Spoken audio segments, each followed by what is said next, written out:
And hit it live, and good luck.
Hi, everyone. Welcome back to Visualizing Abolition. Today featuring MJ Hart, Joshua Solis, Alberto Lule, Brian Flaco Rising, and Rodrigo Vazquez of the Underground Scholars Initiative in conversation with Ashley Hunt. I'm Rachel Nelson, Director of the Institute of the Arts and Sciences at University of California, Santa Cruz. For those of you who have not attended our talks before, today's discussion is part of a longer series coordinated with Gina Dent on art, prisons, and abolition, coordinated in partnership with San Jose Museum of Art and the Mary Porter Cesnon Art Gallery. You can find previous events in the Visualizing Abolition series archived at barringfreedom.org, along with information about the related art exhibition, Barring Freedom at San Jose Museum of Art. The website's really full of riches about art and abolition, including study guides, artist interviews, and all the music videos curated by Terry Lynn Carrington. We'll be premiering a new video tonight at the end of the event by Orrin Evans and Eric Rivas, so stay tuned for that. We've had wonderful speakers joining us most Tuesdays since last October for Visualizing Abolition, and I've been especially looking forward to today. The Underground Scholars Initiative is run by formerly incarcerated and system-impacted students and graduates to support other students with shared experiences across the University of California system. They focus on recruitment, retention, advocacy, and policy to build, as they put it, the prison to school pipeline. When we invited Ashley Hunt to participate in the exhibition Barring Freedom, we wanted to particularly show his acclaimed artwork, Degrees of Visibility, an ongoing project delving into the visual politics and landscapes of prisons, jails, and detention centers throughout the US. I hope everyone here joining us gets to experience that work because it's phenomenal. But we were also excited to have the opportunity to have Ashley think about the politics of the exhibition and our work on art, prisons, and abolition in relation to UC Santa Cruz as another landscape to interrogate for its relationship to the carceral apparatus. Ashley brought in the underground scholars to engage the question of the university within the politics of the prison, resulting in a broadsheet, Abolish the University, which can be found on the website, again, barringfreedom.org. And now it's great to have them here to continue the conversation. So forgoing long introductions, let me just briefly introduce MJ Hart, recent graduate of UC Santa Cruz, now graduate student at Claremont University, and community outreach coordinator for the underground scholars at UC Santa Cruz.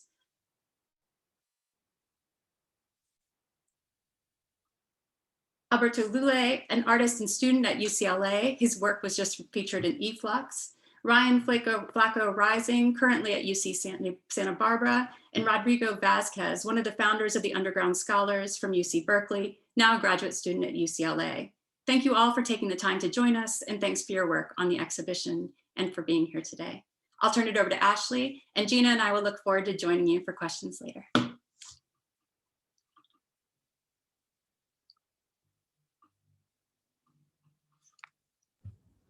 Thank you, Rachel. And thank you also to Gina and Alexandra and Chloe and everybody who's helped make both the Barring Freedom exhibition and the Visualizing Abolition conversation series who's made it possible.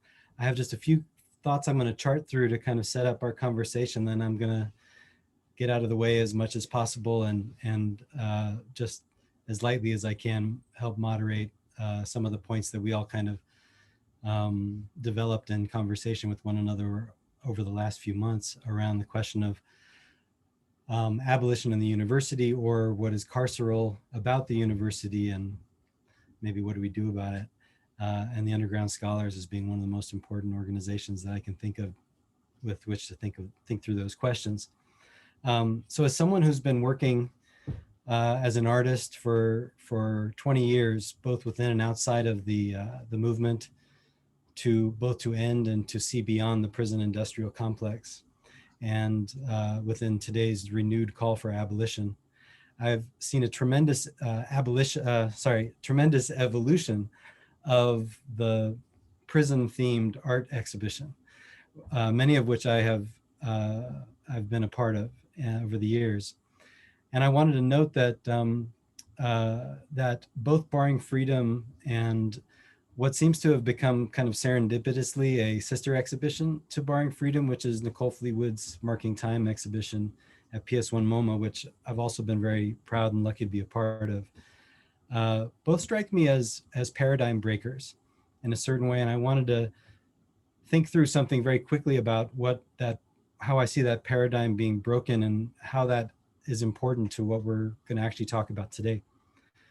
I see this shift in paradigm as one away from carcerality as an objectified subject matter, as a research topic or matter of curiosity, away from carcerality as something to talk about into something to contest, something that is bound up in our institutions and our disciplines and the positions that we hold within them, and against which we can reorganize and reconstitute ourselves individually and collectively to oppose them and see beyond them.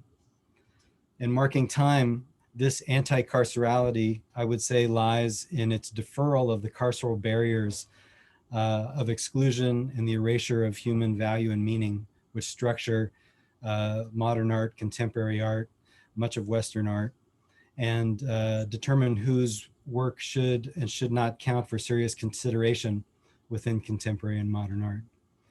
And in Barring Freedom, it is in the redirecting of the university's resources into a dialogue that is not just about imprisonment or carcerality, but sidesteps the carceral looping of research, knowledge, and budget back only into the institution's own academic reproduction, and its symbolic capital, and in worst case, ways in which it actually partners or feeds back into the prison industrial complex more directly.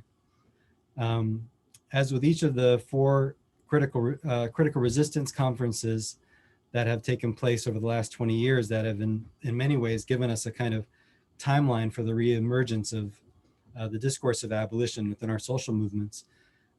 Each of those was cited on an educational campus, and both of those, each of those seems to have noted, similar to these exhibitions, there must be something else that we can do with these buildings. So I wanted to think here, recall a question by Herman Gray that he asked to Nicole Fleetwood and Nicholas Mirzoff in one of the previous conversations in this series, speaking about a photograph that has long been a part of Nicole's work, saying that it's really rich in the way that it exceeded the social relations that incarceration tries to structure. And I thought that this was a really important way to think about what art can do and undo in relationship, beyond just representing or showing carcerality. Thinking about how something can help exceed or reorganize the social relations that incarceration structures. I think about this in the way that that both artists, students, faculty, researchers, university and college employees, both of which I'm also one of those, also have positions within this. And I think that trying to think that from those positions, how we might reorganize the carcerality that is within our institutions, or reorganize the budgets and the resources that we have access to, the knowledge that we are maybe gatekeepers for in some way, the ways in which dealing with carcerality can be to reorganize those things. So one of the ways in which we came to this conversation, like Rachel introduced before, was through these newspapers that I've been producing alongside with Degrees of Visibility.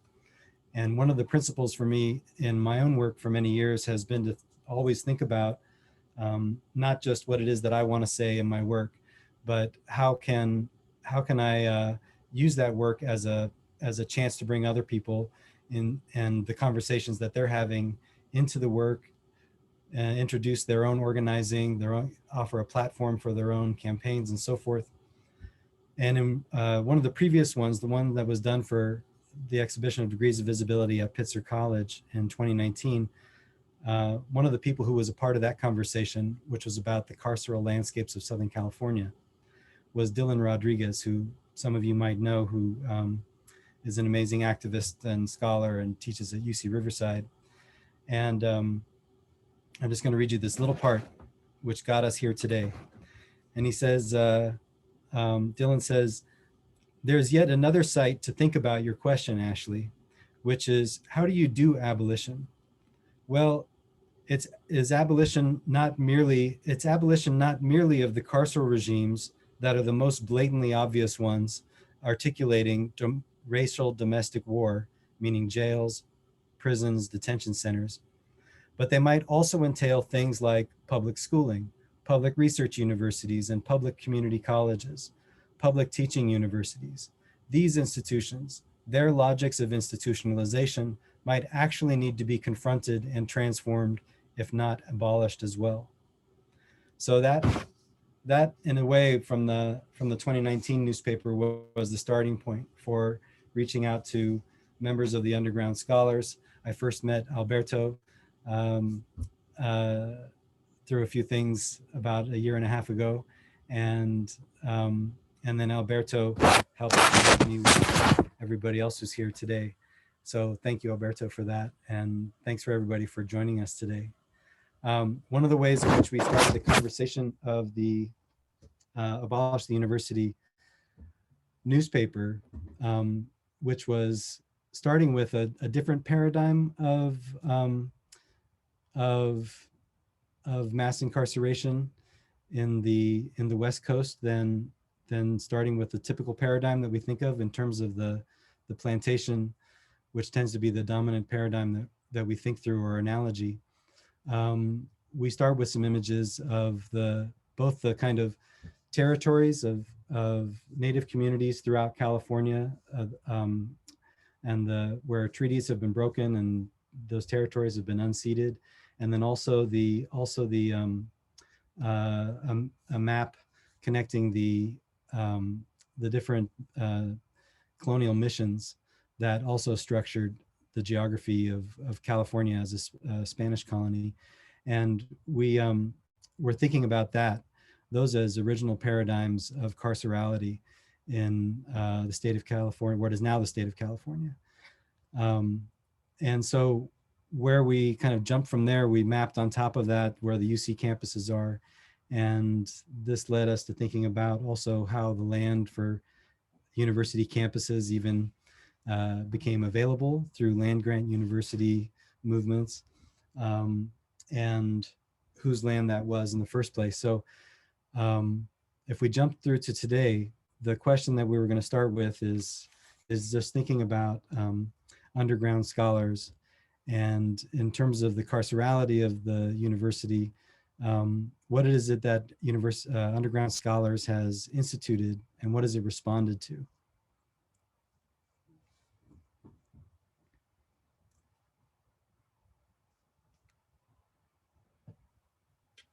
Hey Ashley, how you doing? Can you repeat that?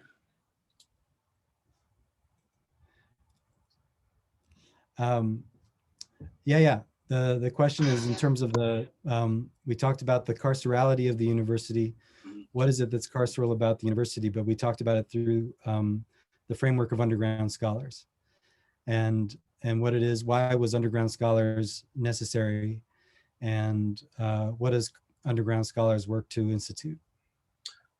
Right, so speaking from like a more kind of like a perspective of someone who is formerly incarcerated, right? I spent a good amount of time in prison, and within that prison space, I had the fortune of getting a small little experience in with education. I was in a prison yard where they had a college program, and I think once I got like a little taste of that, I realized, like, you know what, I can do this. I was very interested. You know, at that time there wasn't that many of those types of programs happening within prison spaces, and I know there's a little bit now, and I feel there should be more. But in those days, this was maybe, I don't know, 2005, 2006. It was a very exclusive project, and once I took a couple of classes, I realized, like, you know what, I'm a student, I can do this. And once I paroled, and forward to 2016 when I paroled, and I enrolled in a community college, knowing already that I wanted to do this. Again, I had the fortune of landing at a community college where they happen to have a small a summer program focused on formerly incarcerated students. And one of the scariest things that I ever encountered in my life was going back to school at almost 40 years old, and the kids on the campus almost scared me away. And what I realized is that the little group that was there really kind of helped me really get into like this perspective of staying there. And one thing led to another. It's like, one convention led to another until I met certain members of the underground scholars. And this was, I don't know, 2017. It wasn't that long ago. And once I realized that there was this underground network of formerly incarcerated students all wanting to do things in higher education, is when I really realized, like, whoa, this is a this is big, this is important, this is, and it was there for me. And I think that's probably one of the biggest necessities for people like community like ours is to have that network, to have like a tribe or a people or a community that kind of shares in these experiences that you've had. I don't know. What do you think, Ryan? For me, in 2013, I had sat in prison by that time for 5 years, and there was no programs whatsoever. I was on a level 3 yard, and I was A2B, which we called A2 bum status, because you didn't go to any school, you didn't get no job details, no nothing. And so we came to a point where we were sick of sitting there doing nothing. There was no programs for us. We were just pretty much warehoused. And in 2013, we went on one of the longest hunger strikes in New Folsom State Prison. And in New Folsom, we starved ourselves for 33 days. But up in Pelican Bay, segregated housing unit, because we were fighting to end the segregated housing unit, and we were fighting to end the lack of rehabilitation and the extraction of billions of dollars in tax revenue away from our communities on the pretense that the California Department of Corruption was actually giving us rehabilitative services, which was not true. We were all being warehoused, and we decided to starve ourselves. And after that, 2 weeks later, I got college courses. Paper slid underneath my door, and they said that I was able and eligible to sign up for Lassen Community College. I signed up for Lassen Community College, and the first 2 classes I took were Pharmacology of Drugs of Abuse, which taught me about all the drugs that I was using throughout my life. And I'm happy to say that after I took this course, I'll never use drugs again. And the second course that I took was College Success. And College Success, it not only taught me how to be an amazing student in school, it taught me how to be an amazing student in life.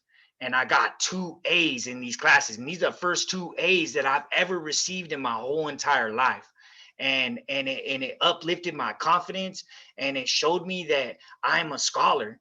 And right before I was released in 2015, they came to my cell, and I was 3 months to the pad, and they said, where are you paroling to? And I was like, I don't have nowhere to parole to. They're like, okay, you're homeless, you're transient. I'm transient? What the heck? Like, what do you mean?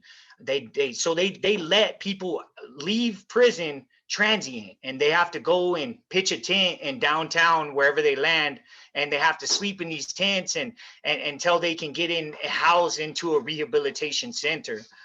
It was during this moment that I had severe anxiety, and I didn't even want to go home. I was like, I don't want to leave this. Like, why am I going to go be transient? Why do I want to go be homeless? Like, I don't have no family out here. I don't have nothing. And I remember my homie Chino, he came to me and he said, hey, Flaco, you're paroling. What are you going to do when you get out? And I was like, man, I'm homeless. I'm going to go to the hood. And he was like, nah, homie, you got those college units. You can go to college. And a week later, he introduced me to the Underground Scholars. I met Danny Morillo. He gave me Danny's phone number. I called Danny Morillo, and Danny Morillo said, hey, how many units you got? I was like, let me look. They gave me this paper. I got 47 units. And I had all A's. Like, I was getting A+ in all my classes. I was studying hard in myself. I didn't even know how to write with periods or commas. And I taught myself how to write with periods and commas in my cell. I didn't know how to do my times tables. I taught myself my times tables in my cell. And Danny Murillo told me, I'll help you get to Berkeley. We have the Underground Scholars at Berkeley. And so I started saying, I'm going to go to Berkeley. So all the homies were like, hey, Flaco, short time in it. Where you going to go, homie, when you get out? I was like, I'm going to go to Berkeley. And they were like, what the heck? You ain't going to get into Berkeley. And it became like this joke on the yard, you know? But that's why it's important for underground scholars. And that's why it's necessary that this work gets done by formerly incarcerated credible messengers. And I paroled. I didn't have that anxiety. And you know who flew down to see me? It was the first director of Underground Scholars and Martin. Violeta Alvarez and Martin.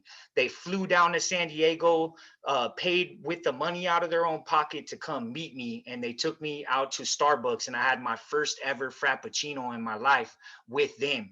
You know what I'm saying? And so that right there, they told me the vision of the Underground Scholars and how it's for formerly incarcerated students and uplifting formerly incarcerated students. And they would help me every step of the way to get to Berkeley.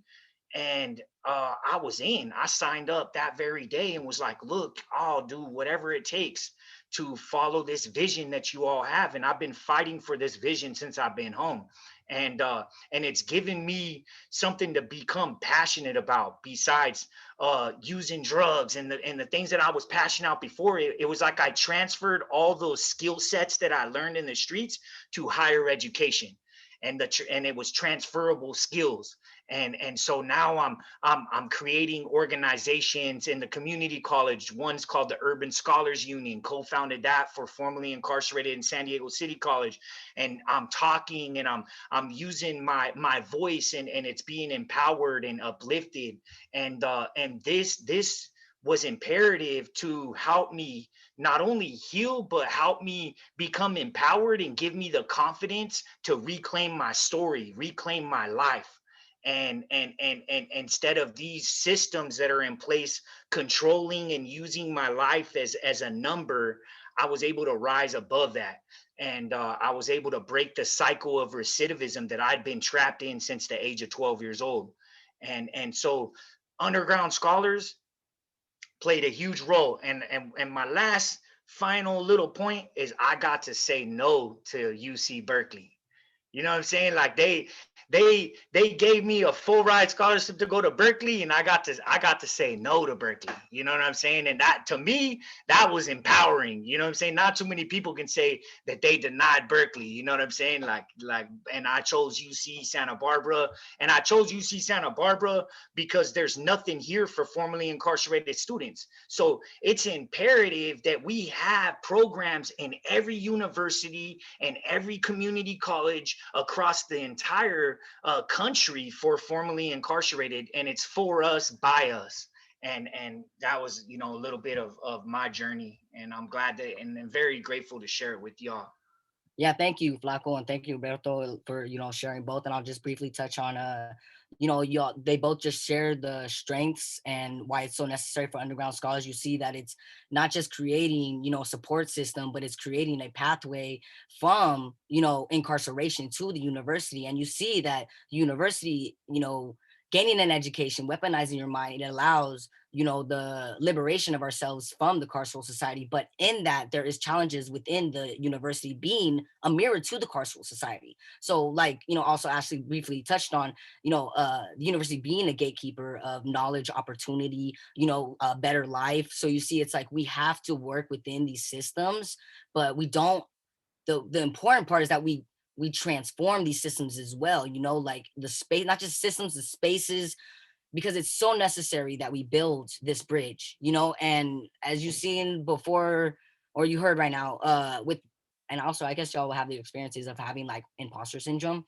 It's so necessary. That's why, the UCSC chapter, we're emerging right now. We're establishing the chapter, and you see it's extremely necessary for just, not just students like us, but for others to see how important it is for us to be in these spaces, especially those who are advocating for systemic change, who are advocating for a better life, quality of life for us, who are directly impacted, and so, what our main focus with Underground Scholars is really, creating support for either our folks who are currently incarcerated, our folks who are at the community college level, and, providing that support and that bridge and the resources to come to a UC and be able to utilize this, because we don't have access to these spaces.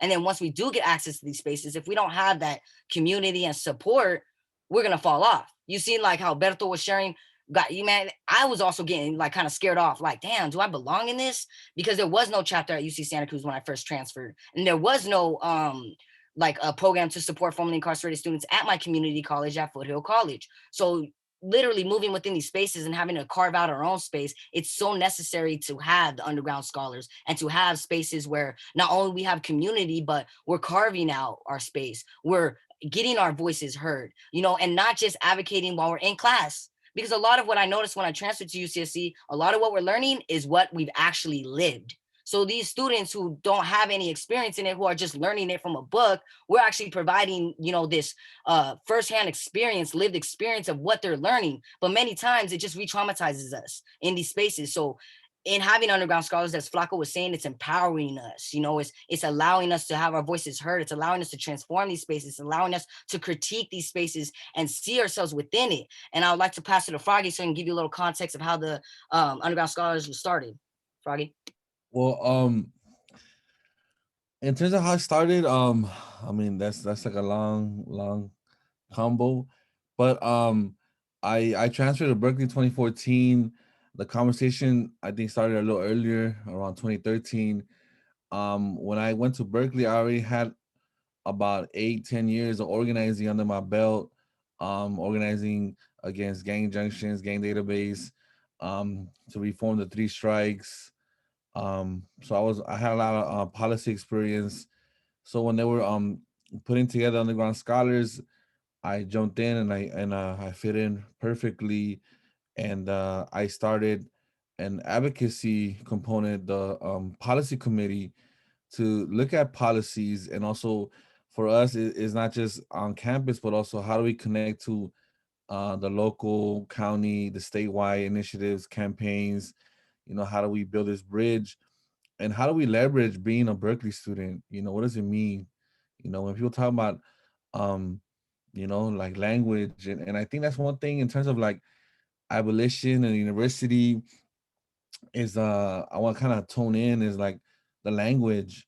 A lot of times historically language being used to dehumanize people, and ultimately like even eliminate people, with the blacks, slaves, with natives, call them savages, you know, even using terms like illegal aliens, you know, now terms like ex-cons, ex, you know, felons. Um, so for us, and it's crucial how the university kind of validates a lot of this language, you know. And for us, I remember being in a class at Berkeley, and I challenged a professor when he says ex-cons, and I'm like, professor, you know, we prefer the term formerly incarcerated, you know, people, formerly incarcerated human being, kind of like keep the human aspect alive. And the professor was like, "Oh, but that's the language the research has been using for years." And I was like, "Yeah, and for years it's been doing injustice to who we are, you know, and for years, you know, it's been a lot of stuff going on, and we will hope that maybe with you and in the future we could start correcting some of that, you know." So a lot of professors weren't happy to hear us kind of like give them some criticism, and I think that's crucial in terms of um unless we're at those spaces, we those conversations a lot of times will never happen, you know. And with underground scholars, for us it was like, all right, how do we use the fact that we got here on our own, make it easier for other people to get here but not on their own, you know. It took me, for example, like 5-6 years in community college to learn how to navigate community college, to, you know, concerts, community college trying to funnel me to a Cal State system. And I'm thinking, why not? Why not the UC? Like, what's wrong with me? You know, and you know, kind of like, and I think a little bit what Flaco mentioned about saying no to UC. I think, excuse me, I think part of the thing he's kind of like Tony, like kind of like zooming in, the fact that we have options is one of the most beautiful feelings that we could ever have. You know, like powerful, positive options, you know, that go here or go there or go here, go there, you know. So, you know, and I think for a lot of us getting accepted somewhere, it is kind of like counter our culture versus being rejected everywhere, you know. Even to a certain point, like our own homies sometimes don't want to chill with us, you know. Sometimes, like, you know, so the fact that we got accepted somewhere, and it means positive strength, is something that is a feeling that we rarely feel. So, you know, kind of like, you know, so in Berkeley, helping establish a policy committee and tying into statewide campaigns, and also advocating for resources in a space And I think that's one thing as students, you look for your own space at these universities, and if you don't find it, it's hard for you to kind of like feel at home.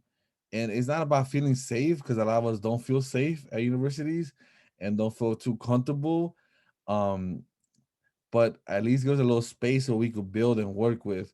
So at Berkeley, having a space at Styles Hall, we were able to grow and expand, and like it was like home base. So I used to call it Thug Mansion. You know, we also be like, hey, meet at the Thug Mansion. You know, and well, it's just like hang out, and it was a space too, like where people knew we were there. So people coming out of jail, out of prison, we would take to the space, and the fact that they seen a space at university that belonged to them was very significant and powerful in terms of how they started to transition to see their future at the university. And I think that's one of the main campaigns that every underground scholar chapter is, how do we have physical space in the university, you know, and the university a lot of times, you know, they prioritize like their own you know, priorities, whatever's.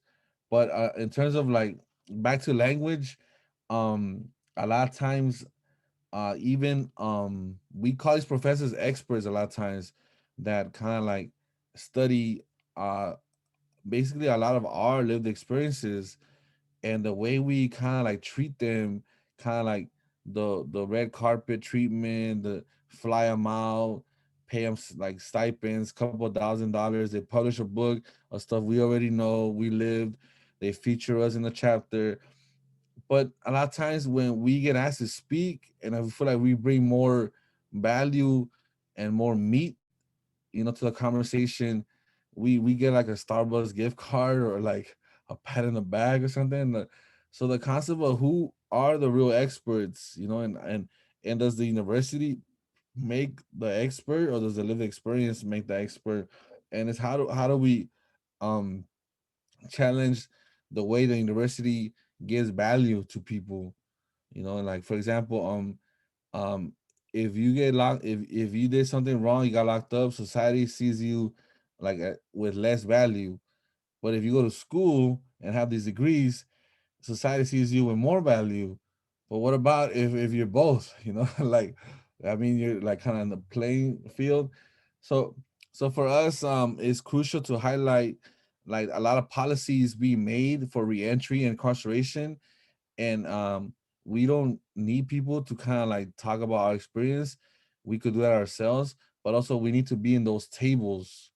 So in Berkeley, one of the campaigns that we were able to do is and change is the hiring practices from the university, and the way they hired people, and the way they asked about people's backgrounds, and the way they monitored people's backgrounds.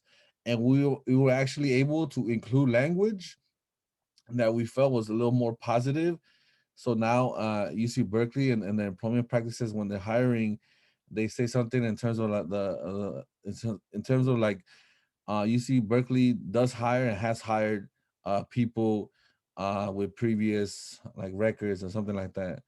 So the fact that if somebody reads that, they're like, oh shit, like they might hire me then, you know, in terms of versus seeing something about check this box, and you know, and being like a red flag about this box because it might not be for me. So that's a little bit, you know, in terms of language in the university, and how kind of like it plays a role in terms of us belonging and not belonging. And I'm gonna let somebody else kind of jump in right now.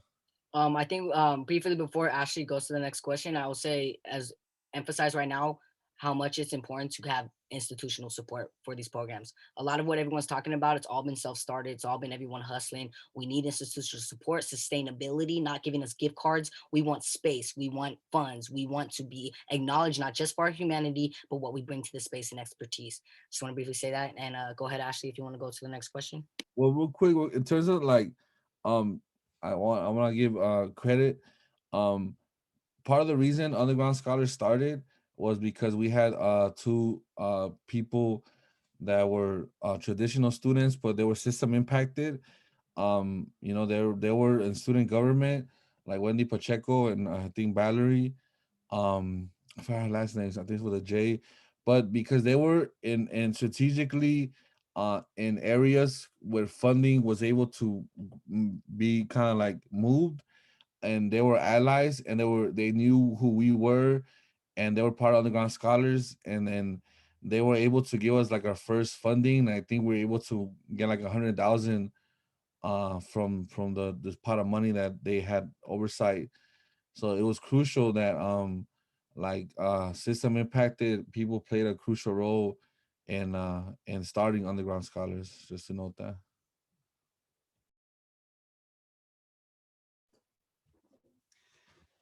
Cool. Thank you, guys.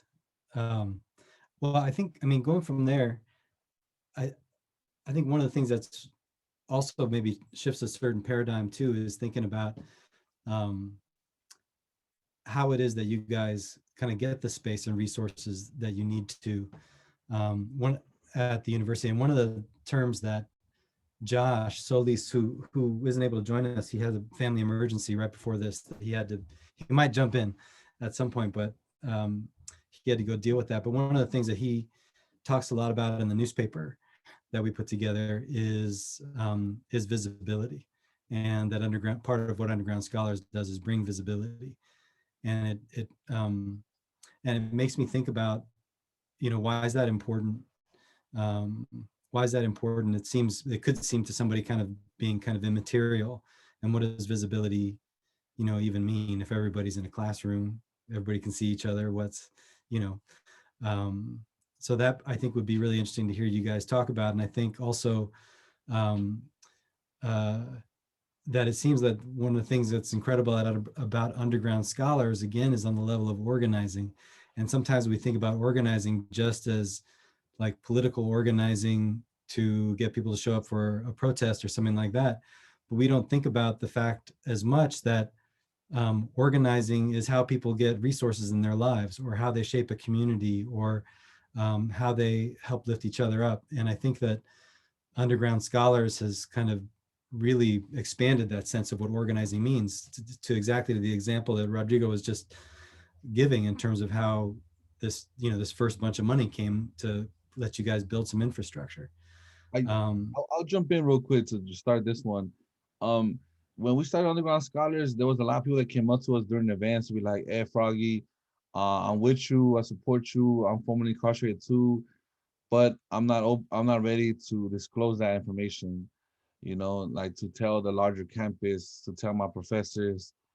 This was like grad students, undergrads. So and for us, we never pressured anybody to say they're formerly incarcerated.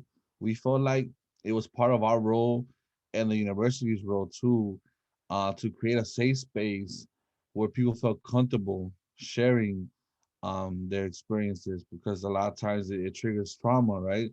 So for us, I think part of the takeaway of Underground Scholars, uh, not to romanticize being locked up or being incarcerated. It was more like to highlight the obstacles that we've been able to overcome to make it to a place like UCLA, UC Berkeley. And I think the way society didn't envision us in these spaces. And I will facilitate workshops a lot of times and ask who here, when they got accepted to Berkeley, imagine they'll be in a classroom next to somebody that's been formerly incarcerated. Or even for professors who imagine they'll be teaching a class is includes students that have been formerly incarcerated, and a lot of times they wouldn't imagine it. It would be, you know. So for us, it was about the potential that people currently incarcerated have, and the way society kind of like gives them or uses language to take away that potential. So when you talk about a student, you talk about somebody with a future, potential to change the world, community, all this stuff.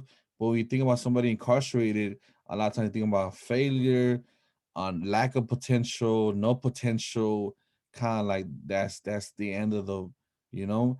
So for us, it's like, how do we bring back the potential, or challenge society to say these people that have been locked up or are currently locked up, they have the same potential the students at UC Berkeley have.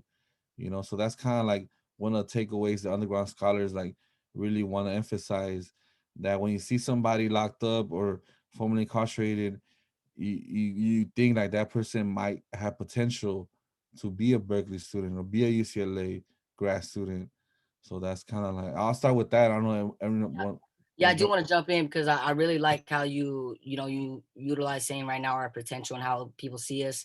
And the whole thing in all of this is reimagining things, right? Reimagining how our space and how we interact with the space, how we transform the space and our potential. And also what Ashley was touching on with organizing, how you organize people to, advocate for us. And that, one of the main things, I feel like is people who are in community with us are allies, how we're building, bonding, bridging, building social capital. What we really want to emphasize is that we have a voice. We don't need people to be our voices. You can be in community with us advocating for what our needs are, but we need a platform. And, and as we talk about the dynamic of the university is a gatekeeper. University creates the job market, economy, it upholds the prison industrial complex. And if you're talking about really our allies, everyone advocating for systemic change, for abolition, I'm gonna quote Flaco here, I really love this, those who close to the problem are close to the solution. And, when we see the dynamics of the space of the university, when we see policy change, most of that policy change is based off of some type of research that was done, right? I'm gonna use an example right here.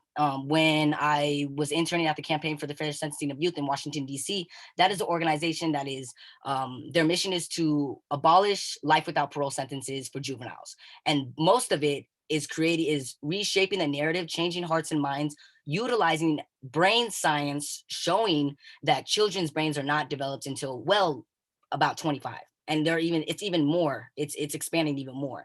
So you see a lot of change that's happening is based off the university. That's the gatekeeper. So these are the spaces in which we have to work in right now. But most of the times when we find ourselves in these spaces, like Froggy was saying, it's having to reshape the narrative. Everyone thinks we're these violent people or what they see in popular media or these different things. Most people don't know formerly incarcerated people. Most people don't know system impacted people.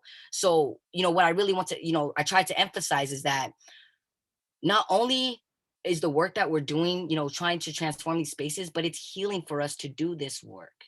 Everything that we went through in the system was for a reason. And now we are finding ourselves in these spaces for a reason. We have expertise, we have voices. The thing is getting us in these spaces and people listening to us. Many times I see people who they have the good intentions. And I literally all weekend was thinking of how to frame, what I'm gonna say right here, because many times, I push a hard line telling people like, look, you're causing harm. Most people, they don't even know why, because they think they're just advocating. But I'm telling you why. When we come in these spaces and we're doing this work, it allows us to heal the trauma that we endured from the criminal justice system.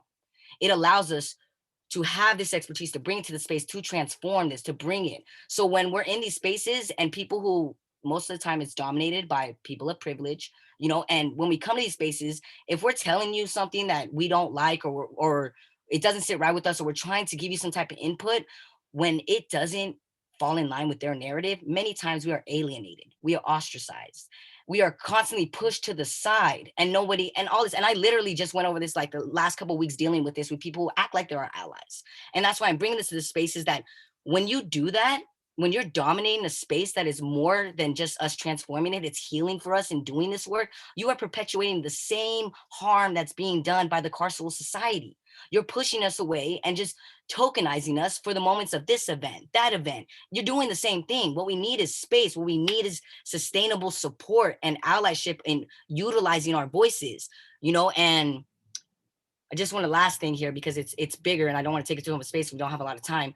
All of this, if anyone actually knows what the master-slave dialectic is and the dynamic of it, the master is only the master because the slave exists as a slave. The master steals the slave's work. So the university in this type of context is the master because they steal our intellectual knowledge. They steal everything that we're doing, so we really need to reimagine everybody's role in this because it is crucial that we have allies, that we build this social fabric, social capital. So I really want to encourage people who aren't formerly incarcerated, who are they proclaimed abolitionists, revolutionaries, be in community with us. We have a voice. All we need is a platform and support. So I'm gonna pass this on to my colleagues. I don't want to take too much time because we don't got a lot of time. But thank you. And yeah, no, that all powerful stuff. Visibility is super important. You know, I came to UC Santa Barbara. I was about to get kicked out of UC Santa Barbara, and I didn't even attend my first class. I didn't know any resource that was on this campus, and there was like 7 different portals that I had to make sure that I signed into. One portal that I didn't sign into was the Bark portal, which said that I owed them money. I didn't know I owed any money, and I got this email that was really threatening, telling me we're going to have to kick you out, and I just moved my family up here from San Diego, and and so I didn't have nobody here to turn to, and I started asking questions here. I started going over here, DSP. Nobody could direct me on how to deal with this. And so there was no underground scholars program here. There was no coordinator here at UCSB. There was no program whatsoever for me. And I walked into financial aid, and there was a guy there, and I told him my story. I was like, look, I'm here out of resistance and protest because I refuse to be used by the criminal injustice system, the punishment system that has entrapped me since the age of 12 and kept me in the spider web for years. And I don't want to fall into their trap no more. I don't want to. So I'm here out of protest and resistance so that they can incarcerate me and send me back upstate. And he went and told his mom, and him and his mom said that they would pay my remaining bounce. And they came together, and they were going to pay my remaining bounce because this institution was going to kick me out. And they really believed in me and the work I was doing. A few things about visibility. We're not trying to be tokenized, and we're not trying to be poster children. We're not trying to be on the front page of your guys' equity, diversity, and inclusion project. We're here for space. We're here to uplift our communities. We're here to build programs for our people so that our people can move forward in their journey and sustain their families. And one thing about visibility is I was walking down the street. I wasn't even here 2 weeks, and I was pulled over by the sheriffs. I was criminalized, profiled, tried to sit me down on the curb, and was coming at me saying that I fit a custody description. So I can't even walk in my community around here because I fit a custody description. Like, how is that? That made me feel like I didn't belong here whatsoever. And so visibility is important.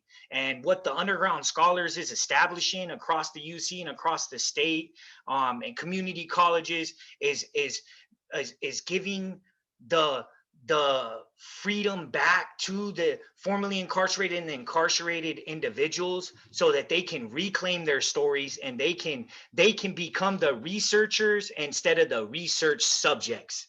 And because for too long we've been the research subjects, it's time for us to step up and become the researchers and the credible messengers that our community needs. We are credible messengers.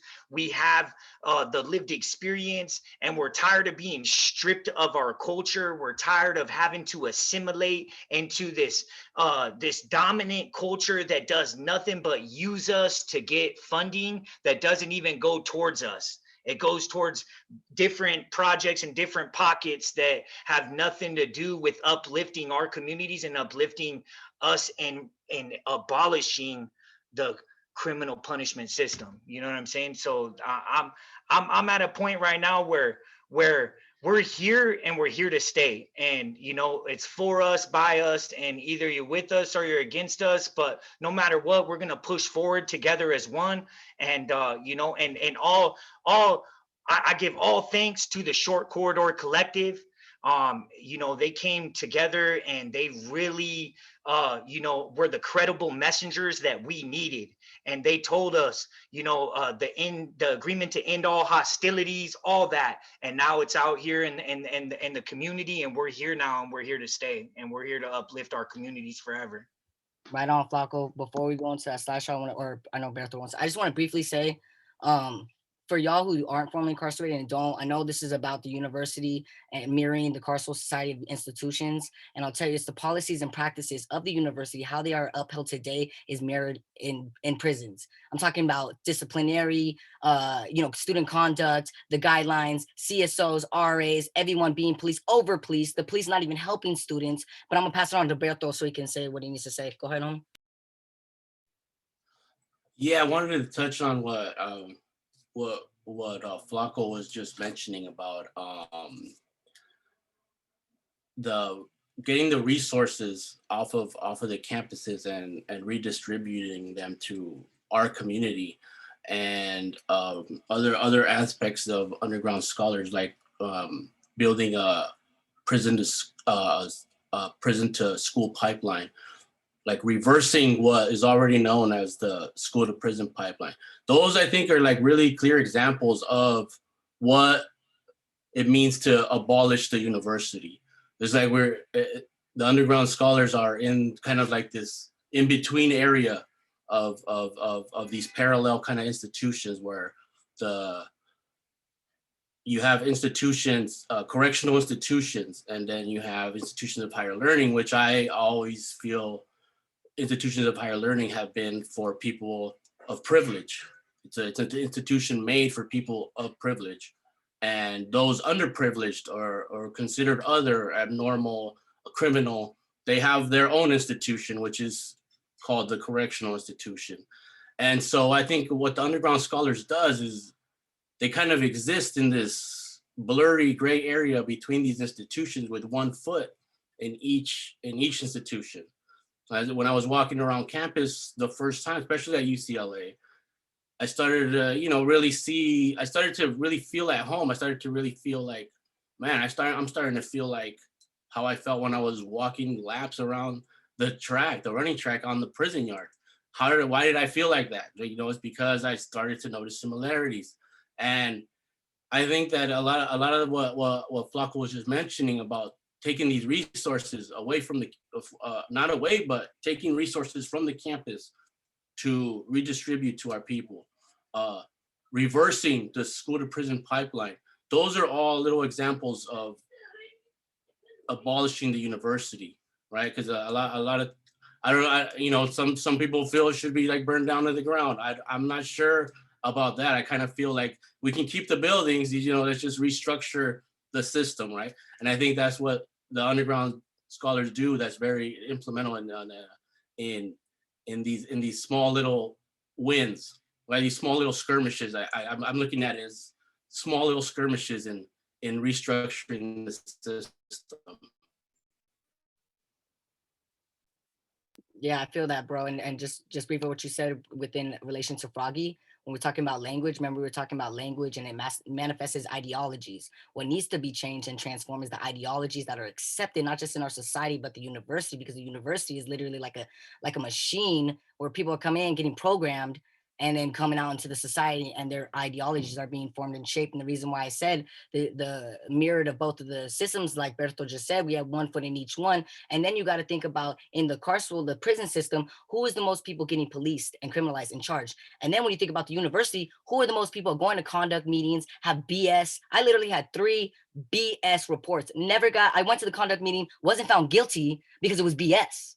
So I want you, and the reason why I'm saying this is those who are our allies, we really need to advocate for actual campus safety, community safety. That does not include the police, because we already know historically they're not going to help us. They're going to help protect the commercial interests and privileges of the privileged. So really, we really want to emphasize our importance in these spaces. We advocate for sustainability on the institution level, and also the, evolving in your mind frame, in your ideologies, in embracing intersectionality and seeing everybody's part and role in this.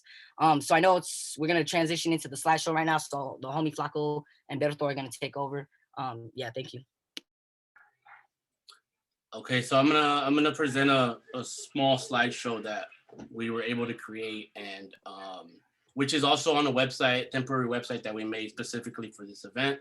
The website has writings, it has videos, but we're basically going to focus on the visual artwork that a couple of us created, as well as a couple of individuals, artists who are currently incarcerated.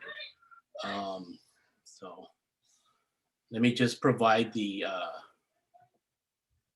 link so everyone can have it, but I will also share my screen.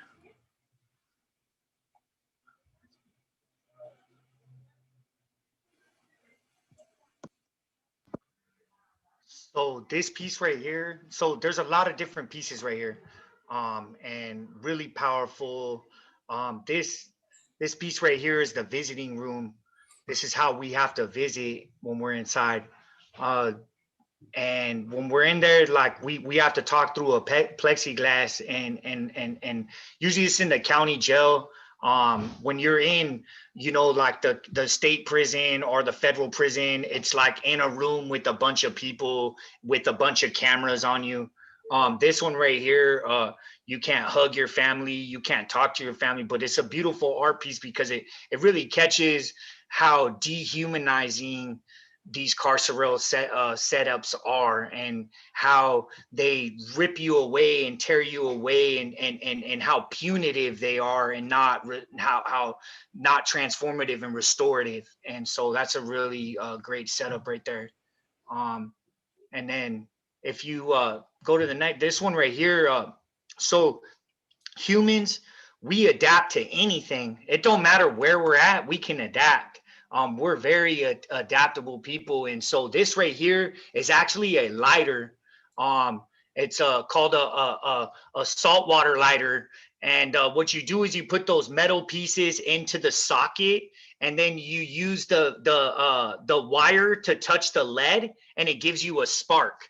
And so we use every piece of material, but having something like this inside your cell can get you a write-up at 115, and you can be criminalized. So this piece right here is used to create art, to create ink, to create paint. You need fire in order to create these things, in order to do art inside. And so this lighter right here, this homemade lighter, is important to create art. And but you get criminalized, and you could actually go to the segregated housing unit for having something like this in your cell. But it's necessary to even cook. We don't have stoves in there or any of that. So something like this is used to get a flame to create a candle, and that candle is then used to cook food.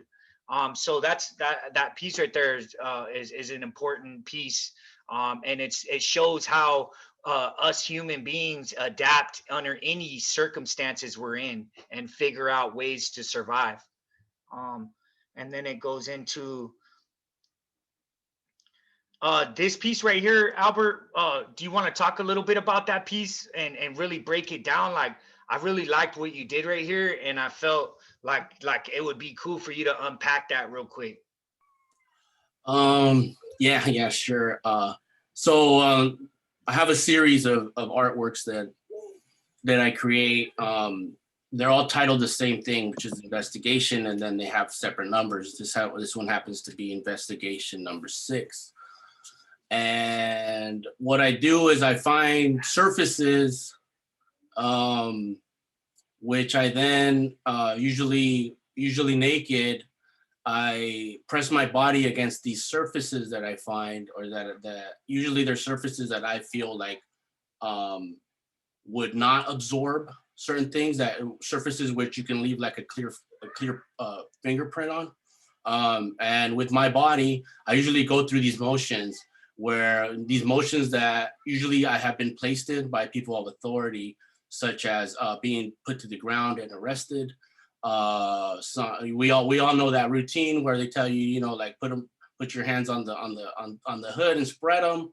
All of these kind of positions where people that have been formerly incarcerated have experienced being placed or under arrest or detained or immobilized by people in authority.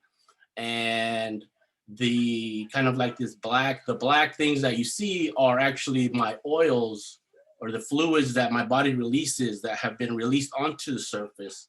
And after I kind of go through these motions and get placed in these positions, I then go back to the surface with forensic fingerprint powder, which is usually something that's used during criminal investigations to find fingerprints and evidence. And I do kind of like a dusting, or I conduct like an investigation on the surface. And so what you see is a lot of the darker areas are where more oils, where more fluids were left than in other places. And so like it comes off as abstract, but at the same time, when I was making these pieces, I wasn't sure how abstract it was, because, well, my entire focus was mainly on the materials and the kind of like the journey that the surface went through, and then the materials used to find what was left behind. And so like a lot, and that's kind of like where I'm at with the investigation series. That's powerful. And I think it really like kind of speaks to like the kind of like the psychic, or like the psychological trauma that a lot of people that have been placed under arrest, been manhandled by people in authority. I think it really speaks to that. And I'm conducting an investigation on the investigators, where like I kind of want to get into criticizing and analyzing the way criminal investigations happen.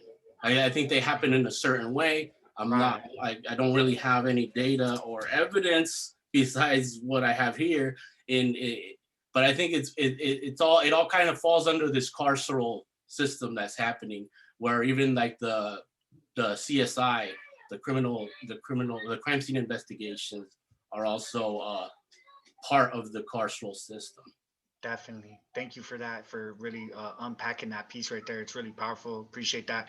Would you go to the EZLN one, and I could kind of talk about and break down.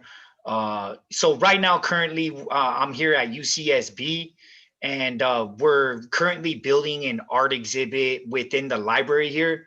So I have a lot of the incarcerated scholars who are inside the, California Department of Corruption, and they're using art as a way to heal and a way to deal with their isolation, to stay sane.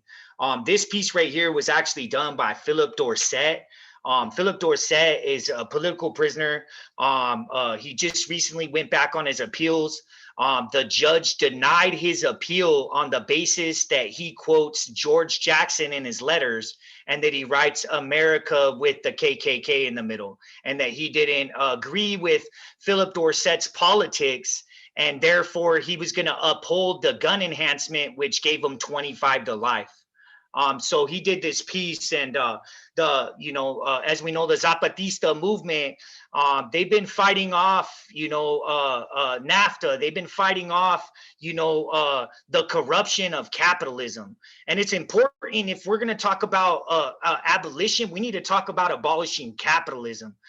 Capitalism extracts tax revenue out of every product that we buy, and that tax revenue is what holds up the prison industrial complex. Is that tax revenue is what funds the police.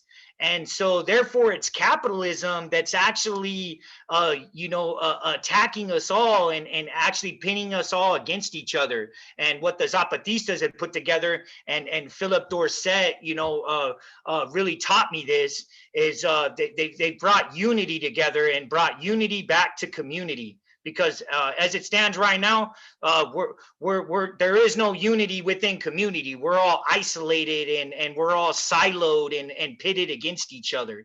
So that's a very important piece right there that he did. And then if you go on into the next ones, and one thing I want to talk about too is these art pieces that are being done by the incarcerated individuals are actually criminalized. Actually, if you have a symbol like an Aztec symbol or a native symbol, from any like Mayan symbols and different symbols, they've actually labeled it as being gang related. And and that was actually designed in the university. The gang, the gang documentation, the gang injunctions, these came out of research within the university and actually were inserted into our communities. The labeling of gang members. So this piece right here was made out of paper, and it was made from paper. And then if you see how it has a color to it, that color was actually made. It's homemade color, and it's extracted from magazines. And then and how it's extracted is with that lighter that we showed you in the beginning. So there's a lot of great artistic individuals. And one thing that I want to really note is these individuals, it's wasted human capital. These individuals are incarcerated for the rest of their life, and they could have research that could be groundbreaking research for our communities to uplift our communities. But instead we cast them away, and we isolate them, and we dehumanize them, and we break them down. And so I really want to emphasize that we need to get in the business of building each other up instead of breaking each other down for profit. And so this art is something that really speaks that, and really speaks that loudly. And we're here today to announce that we're here to uplift our communities, and we need to come together as one, and really abolish these systems in place that have been incarcerating and abusing us and exploiting us for centuries. One quote that was said to me was, slavery never ended. It was just reformed. Instead of picking cotton, they turned it into credit card shopping. Everybody's enslaved to debt. Instead of slave catchers, they turned them into police. And instead of slave plantations, they turned them into penitentiaries. And so we're still, America is the prison, and we're still enslaved people. And we need to come together as one and realize that. And we need to really go after the systems that are in place and the economic makeup that is really attacking us and destroying us. And that's the only way we're going to win. Yeah, thank you, Flaco. I just wanted to add to these objects here that are created within the prison space, because I've seen plenty of these in my time. And a lot of times, how Flaco explained that these colors that are created to colorize these baby booties, right, that were handmade, a lot of times that would fall under what the prison would call contraband. And so they look so like innocent and cute and lovable, and at the same time you can get maybe about 30 days, maybe like a level like a level D violation for just possessing like the ingredients to make these. You can actually get more time, which speaks to like the way in which art gets made within the prison spaces. And I think this is it's cool, and they're so cute and lovable, but at the same time, they could get you a little bit more time. And one thing I wanted to speak on about Flaco talking about the new slavery was these ready-mades that are on this mannequin that I displayed at UCLA. Everything that this mannequin has on is wearing, even the cup in his hand, is created by prisoners. One thing that everybody knows when they go upstate in California is the Prison Industry Authority, which they call CalPIA, and it actually sells products. You can go to their website, calpia.gov, and you can buy things created by prisoners. And this is just like, and these are examples that are clearly made by prison. The pants, the shoes, the laundry bag, the coffee cup, the jacket, these are all things created by prisoners. But you can also buy office furniture, church pews, scrubs. These are all of these other things are also made by prisoners, and you as a company can outsource to them. And I think it also speaks to this new form of slavery that's happening, because you get paid about, I don't know, at Cal PIA, I guess you get paid good money, which is about $1 an hour. When I was working in prison, I was getting paid about 8 cents an hour, but I wasn't making clothes. But it does speak to like this new form of slavery or slave wages that people are getting paid, especially in correctional institutions.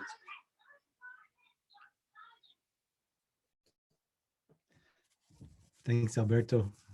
And thanks Flaco for taking us through the slides.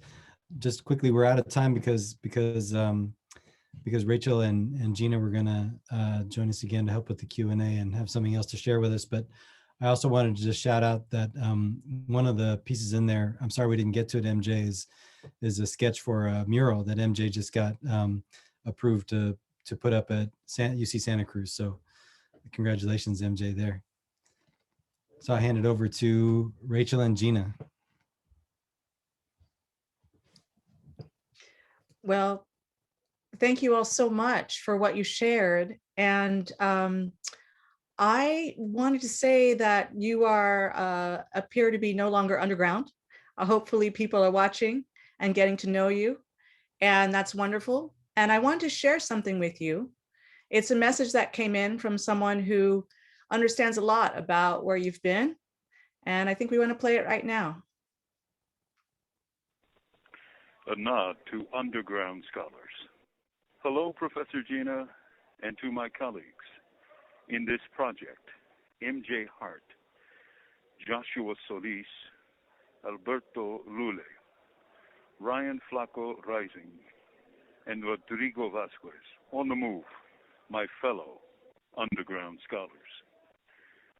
As we contemplate the very notion of underground scholars, a curious image appeared to me as I watched the noted scholar Peniel Joseph recently.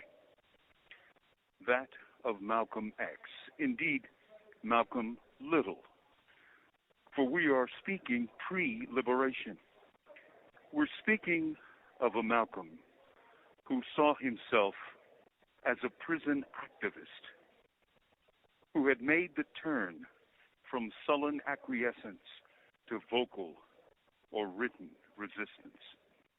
For here was Malcolm awakening. If there be an underground in America, surely it exists in its prisons. Here too we see the emergence of underground scholar Malcolm, exposed to the hidden stories of the Nation of Islam.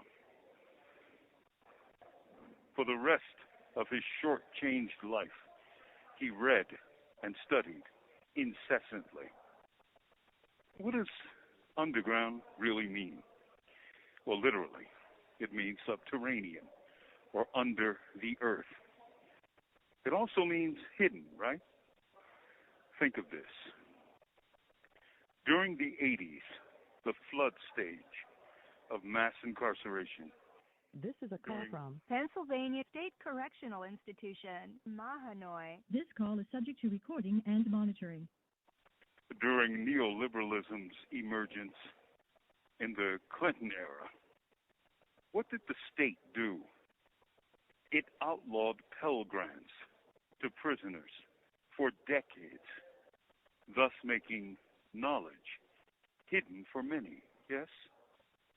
One wonders, what kind of state dims the light of knowledge? Quietly, elders of the Black Freedom Movement began teaching history, struggle, and beyond. The brilliant self-taught historian Russell Maroon Shoatz excelled in this, even while in the deepest depths of the hole for decades. And like the dense, thick, mud-sodden roots of the lotus in the pond, shoots broke through to search for the light. As students, we share the love of learning. As underground scholars, we share the love of sharing what we too have learned with men and women who dwell in this subaltern world. But like the lotus, the day of blossom is before us. Like the lotus. This is a call from Pennsylvania State Correctional Institution, Mahanoy. This call is subject to recording and monitoring. The light will shine. For this night is not forever. We're all, thanks to the work of Professor Angela Davis, avatars of abolition. But a truth must be said. Given the repression of neoliberalism, abolition is a bird with two broken wings. In other words, it cannot fly. As underground scholars, however, we know of a flock of birds that fly daily and soar nightly. That's because for us, every book has two wings. I salute and embrace you all of us on the night side of underground scholars. From Impressive Nation, this is Mumia Abu Jamal. Thank you all.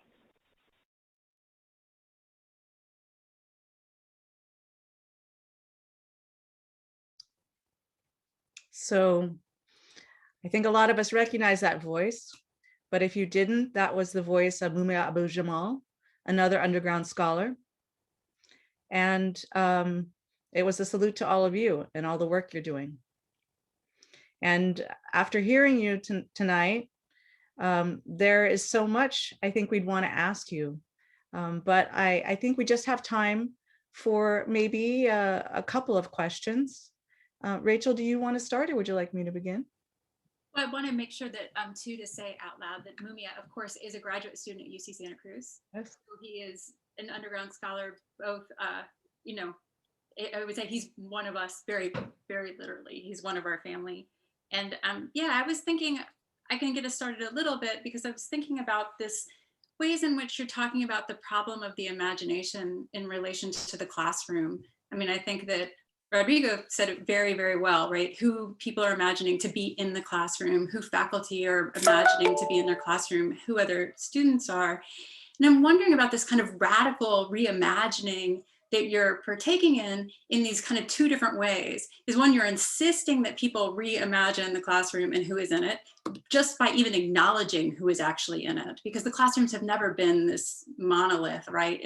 They have never been just that thing. They've always been more complicated than that. But then also I'm wondering about the ways in which you want to talk about the role of art within this, because of course, this project, the reason you're here today is because you've done this project with Ashley, which is an art project. It's being shown through the context of the university. It's being shown in museums. So how this works within this kind of imaginary, actually thinking about these really complex subjects through the discourse of art. So if we want to talk about that a little bit more. And thank you.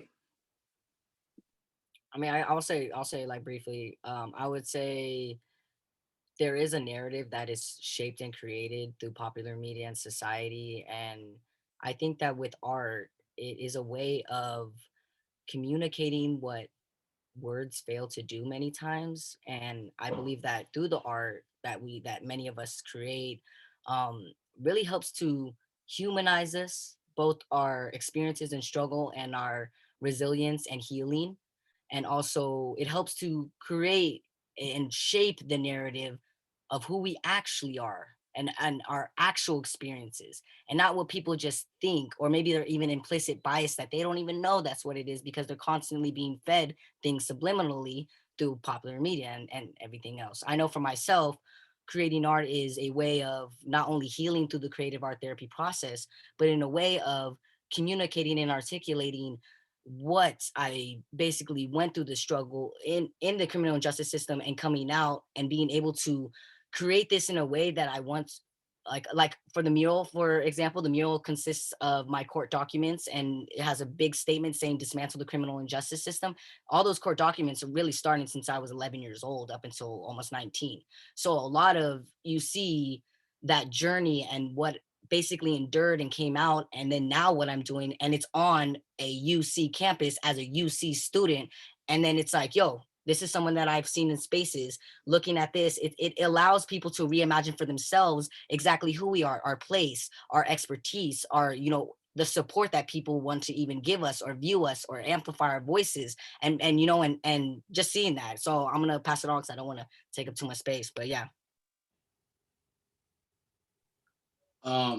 Yeah, what I wanted to speak on, like these the kind of like the institutionality of like galleries and museums, right? And how like one thing that I really kind of like observe sometimes is that like say for example UCLA, they have like the New White Gallery, right? Which is like the gallery where you're being shown, you show your stuff. And then they have this other place called the Fowler Museum. And it's just like I always see kind of like these two things that are split, where like people of color are usually end up like in the cultural centers or other places that are like specifically like the Museum of Latin American Art or something like that.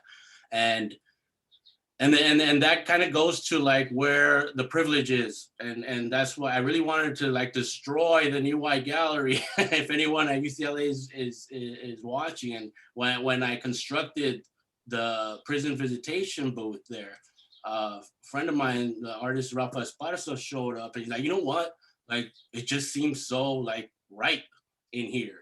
And we had like a visit and we were talking on the phone and talking about, look behind me on the corner. And yeah, sure enough, there was a camera there. And it's just like, okay, like why is there a camera in this gallery? Like who's gonna steal this? And then we started talking about the police on campus.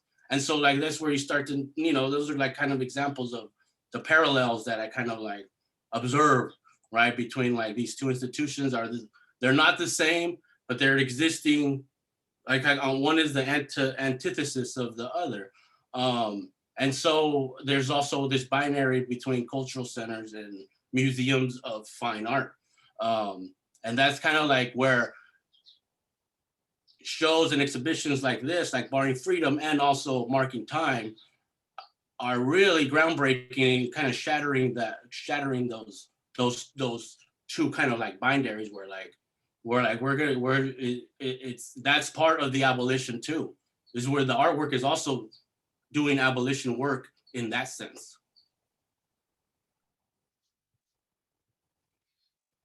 We love that. If no one else wants to respond right away, I just wanted to say that I was so fascinated at how your slideshow really demonstrated the creativity and the use of materials that people make inside. But also, it really showed how your thinking through materials that way emerged into your work as artists. So I feel like a lot of the work is really showing how exactly the point you were making all along about your expertise. And it's maybe not the kind of expertise we often talk about, but in a sense, the careful way in which you work those materials was enhanced through your own educations before you were actually in UC and when you were incarcerated. And so I wonder if you can talk about how your experiences have shaped that relation to materials, and then what you think you might have to offer other artists as they're trying to work to think through some similar questions. I'll jump in on that one. We call it transferable skills, and a lot of folks, they like even with writing on the wall, like they look at that, oh, that's graffiti. They've labeled it, you know what I'm saying, as and criminalized it. When in all reality, it's people are saying, hey, I'm here too. Hey, I exist, and hey, I may never be able to own your land, but I'll write on this wall and say it's my land, and so that is, a way of empowering the voice, empowering the spirit that exists in all of us. And so the transferable skills part is, yeah, I'm a labeled gang member by the state. I'm a documented gang member by the state. I've been incarcerated since the age of 12 years old. Went through the school to prison pipeline, was told I had ADHD and turned into a drug addict at the age of 6 years old by the state. All these things happened to me by this state apparatus that was saying they were here to protect and serve this community. And I just became this subject in the community that they were saying they were trying to protect themselves from. And I was just being a kid. I was just trying to, to live a fruitful life and trying to achieve this American dream that just became, fake. It was just a fake dream. It was all a lie to me, right? So the way we transfer these skills into academia and the way we transfer them into our communities is we got leadership skills. We're good at organizing. We're good at bringing people together. We become the glue in our communities to uplift and inspire all the members in our communities around us. And so one thing I just want to highlight is these transferable skills are necessary. And instead of criminalizing them, we need to transform them. We need to realize that these skill sets are necessary to uplift our communities, that these skill sets are necessary to transform these institutions for the betterment of our communities. And so that we can actually answer these pressing questions that researchers have been trying to answer for decades. And it's just opened up what they call the wicked problem. And these wicked problems exist all over now because instead of them being answered on the first round, it's taking multiple rounds to figure out, how to get the solutions to what's existing in our everyday realities. And I know we're running out. Thanks, Flack. I'm running out of time. I'll just say briefly, it also speaks to the wide range of what art is. Even just the creation of these ready-mades or different, I remember taking a string out of my sock, rolling up a piece of paper, putting lead at the end just to make a pencil. That even gives way to what art is. We see many times there's also a gatekeeping on what art is, what is seen as art, what is seen as noble art or noble artists or people doing this art. But even in those spaces, like Berto said, like the all-white gallery, who's allowed in these spaces? And then when we are allowed in these spaces, it's criminalized or it's constantly they want it to shape their narrative, where there needs to be space where art and the different variations of art is being accepted and being explored and not just being like, that's not art. You know what I mean? It speaks to the wide range of art. I just want to briefly say that. Thanks. Also, real quick, in terms of like a vision, in terms of challenging the way the university kind of like accepts people, like the whole process to transfer, to apply, and like certain people belong here, certain people don't belong here, and we feel like we want to get to a point where, especially in California, where there's a lot of racist policies that are now recently being reformed. We would like universities to kind of step up and partner with us and have us play leadership roles in creating these reentry centers and reentry spaces, not just at UCs, but community colleges and every space. But also, we would like to be part of the narrative in terms of like how people are transitioning out and what's happening step by step. I feel like we learned a lot. And for us, one thing we talk about is like California was one of the first states to ban affirmative action, and a lot of black and brown is lacking a lot of black and brown space and universities, but they're not lacking in jails and state prisons. So one thing that we would like to see is universities to even step up and say, you know what, we're gonna accept admissions, a certain percentage, a certain number of people that have been formerly incarcerated to the universities. And I feel like we need to take it to that level, in terms of policy and advocating, because there's so many people coming out And if we don't create a space for them at the universities and colleges, then we're losing a lot of potential underground scholars, you know. And also want to give a big shout out to Project Rebound, you know, the Cal State system, because they were a big part of helping us kind of get together, and they've been doing a lot of great work too. So give shout out to them as well. And just touch on what Mumia said and what you said, access to education, access to this knowledge. We need programs inside the facilities that are, that you get credits at the university, you credits on the college level, like Flaco said. So they have set up, they're already doing it before they get out. So when they get out, they're facing all these challenges, but they have a purpose, they have a drive, they have a way and a vision of going, they have support. We need it even early on in the community college. We need education and access to education while people are still currently incarcerated. Thank you. And also, by having access to education inside, we don't mean creating new prisons that have youth, college prep programs, college technology. This is that we need new universities, new UCs, new Cal States, new community colleges. We don't need any new prisons. We could push for shutdown of a lot of these prisons now. You know. Thank you for that. We absolutely don't need any more prisons. And we absolutely need to make sure the university doesn't feel like a prison. And we absolutely need to work on our ways of imagining precisely in the ways that you all are helping us with. So I want to thank you for being so generous with your time, for sharing with us, for sharing your stories, for sharing your art, and for thinking with us. And I have a special gift for you. It comes from two artists, musicians, who are going to share their work. So I want to thank you. We will all go off camera soon, but I want us to hear a little bit about tonight's music video.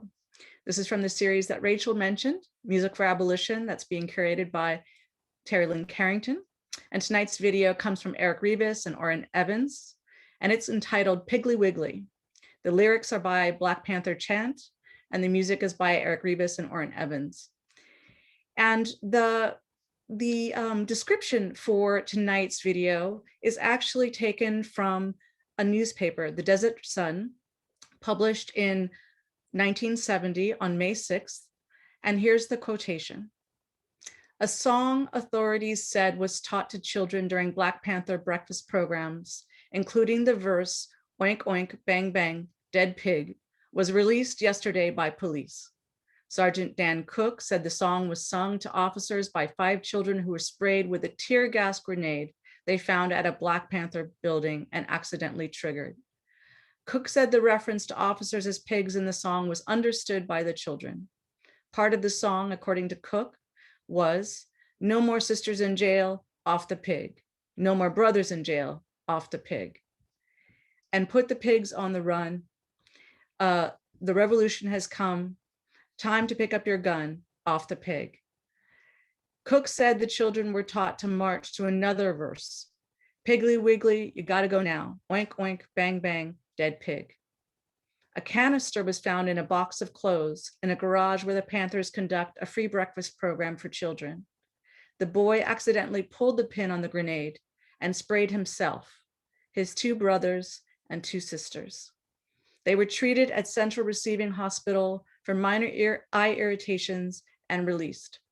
Cook said no arrests were made in the tear gas incident, but an investigation was being conducted. And again, that was taken from Desert Sun, May 6, 1970.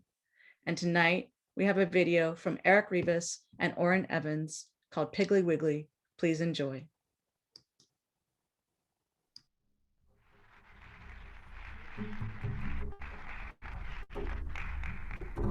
All power to the people. What we basically going to be talking about today is we're going to be talking about political prisoners, and we're going to be talking about what the pigs are doing to the Panthers all around the country. We're going to specifically be talking about what the pigs are doing to the Black Panther Party right here in Chicago, Illinois. And also we're going to have to talk about what are we going to have to do about the repression that they put on the Black Panther Party in order to get that repression off the Black Panther Party. We're not really going back to nothing. But you can't tell a revolution. You can run a freedom country, but you can't run freedom fighting around the country. You can murder a liberator, but you can't murder liberation.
But you can't jail a revolution.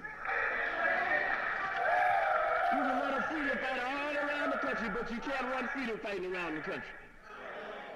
You can murder a liberator, but you can't murder liberation.